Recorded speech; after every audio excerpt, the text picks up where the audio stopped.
নমস্কার, সোমালিয়াস ক্রিয়েশনে আপনাদের সবাইকে স্বাগত জানাই। আজকে আমি এমন একটি রেসিপি আপনাদের সাথে শেয়ার করব যেটা আপনারা টিফিনে খুব তাড়াতাড়ি তৈরি করে দিতে পারবেন এবং ভীষণই টেস্টি এই রেসিপিটি। আজ আমি সুজির উত্তাপম বানাবো। উত্তাপম ইডলি সাধারণত ধোসা ব্যাটার দিয়ে তৈরি করা হয়, কিন্তু আমি আজকে বানাবো সুজির উত্তাপম। এর জন্য আমি ছোটো বাটির 2 বাটি সুজি নিয়ে নিয়েছি, আর ওই একই বাটির আমি 2 বাটি টক দই নিয়েছি। মানে সুজি আর টক দই সমান সমান নিতে হবে। এখন এই মিশ্রণটা খুব ভালো করে আমি মিশিয়ে নেব। এই ব্যাটারটায় আমি প্রথমে জল দেব না, আমি সুজি আর দইটা ভালো করে মিশিয়ে নিয়ে আমি কিছুক্ষণের জন্য 5 মিনিটের জন্য আমি ঢেকে রেখে দেব। এই রেসিপিটি আপনারা ব্রেকফাস্টে তৈরি করে নিতে পারেন, খুব তাড়াতাড়ি হয়ে যায় আর খেতেও কিন্তু খুবই ভালো। দেখুন 5 মিনিট বাদে আমি দেখাচ্ছি, এটা কিন্তু প্রচণ্ড টাইট শক্ত মতো হয়ে গেছে। আমি এবার জল দিয়ে দিচ্ছি, জল দিয়ে ব্যাটারটাকে একটু পাতলা করে নিচ্ছি। জলটা একটু ধীরে ধীরে দেবেন, একবারে একসাথে জল অনেকটা করে দেবেন, একটু বুঝে জলটা দিতে হবে। দেখুন আমি জল দিয়ে ব্যাটারটাকে একটু পাতলা করে নিচ্ছি। এটা না ঘন না পাতলা, মানে খুব বেশি ঘনও হবে না আবার খুব বেশি পাতলাও হবে না। জল কিন্তু আমি আর দেব না, এটাই ভালোভাবে মিক্স করে নিয়েছি। আমার হয়ে গেছে। এবার আমি ওপর থেকে গাজর গ্রেট করে দিয়ে দিলাম, আর দিয়ে দিচ্ছি এর সাথে কিছুটা ক্যাপসিকাম কুচি আর একটা ছোট লঙ্কা কুচি করে দিয়েছি। ঝালটা আপনারা আপনাদের টেস্ট বুঝে দেবেন।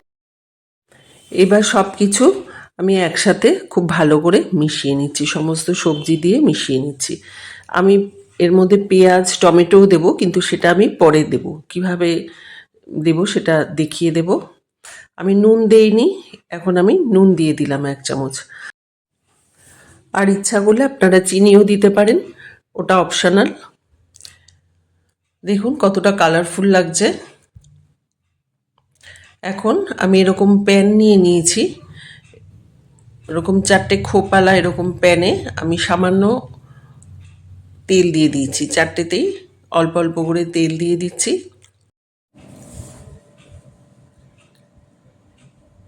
তেলটা যাতে সব জায়গায় লাগে এই জন্য একটু ঘুরিয়ে নিলাম। এবার ওই ব্যাটারটা যেটা তৈরি করে রেখেছিলাম সেই ব্যাটার থেকে অল্প অল্প করে আমি এখানে দিয়ে দেবো। তার আগে দিয়ে দিচ্ছি ব্যাটারের মধ্যে অল্প ধনেপাতা কুচি দিয়ে দিলাম। আপনারা ইচ্ছা করলে এখানে আদা কুচিও দিতে পারেন। ব্যাটারটা ভালো করে মেশানো হয়ে গেছে। এখন আমি এই প্যানের মধ্যে ব্যাটারটা দিয়ে দিচ্ছি। আমি এরকম প্যানে এই উত্তাপম বানাচ্ছি। আপনারা কিন্তু যে কোনো ননস্টিক প্যানে এটা বানিয়ে নিতে পারেন। ননস্টিক প্যানেও কিন্তু খুব সুন্দর হয়। সেক্ষেত্রে আপনারা এরকম ছোটও করতে পারেন বা একটু বড় করেও বানাতে পারেন। 4টে খোপেই আমার ব্যাটার দেওয়া হয়ে গেছে। এখন আমি ওপর থেকে দিয়ে দিচ্ছি অল্প করে পেঁয়াজ কুচি আর টমেটো কুচি, আর গাজর একটুখানি ছিল সেই গাজরটাও আমি ওপরে দিয়ে দিচ্ছি। পেঁয়াজ ছাড়াও আপনারা করতে পারেন, যারা নিরামিষ খান তারা পেঁয়াজটা দেবেন না। দেখুন কতটা কালারফুল লাগছে। এবার হাত দিয়ে আমি অল্প অল্প করে প্রেস করে দিচ্ছি। এটা আপনারা খুন্তি বা কোনো হাতার সাহায্যেও অল্প অল্প করে প্রেস করে দিতে পারেন। আর ওপর থেকে দিয়ে দেব সামান্য একটু সাদা তেল।